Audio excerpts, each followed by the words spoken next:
मित्रांनो नमस्कार. थंबनेलमध्ये तुम्ही जसं बघितलं आहे ना, तेच मला तुम्हाला विचारायचं आहे की तुमच्या मुलांकडे तुमचं लक्ष आहे का?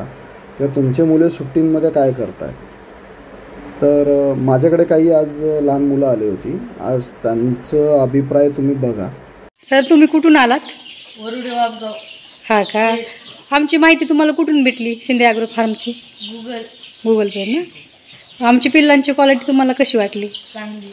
हा का? तुम्ही म्हणजे सध्या काय घेऊन जात आहे? Black Australia. हां म्हणजे आणण्यासाठी ती जात चांगली आहे ना? हा. हां हां.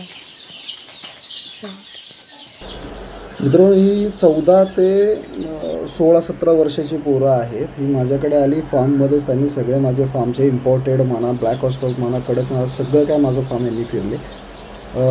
सगळं फिरल्यानंतर ह्यांनी माझ्याकडनं फक्त 14 पिल्लं घेतली ब्लॅक ऑस्ट्रेलियाचे. आणि आज मला त्यांचा परत फोन आला होता की अजून मी 14 की 15 पिल्लं घेतो, मला 50 कोंबड्यांचा फार्म उभा करायचा आहे. म्हणजे हे छोटंसे लहान पोरं उद्योजक होण्यासाठी 14-15 वर्षामध्ये त्यांना आपण एवढं नॉलेज देतो आहे.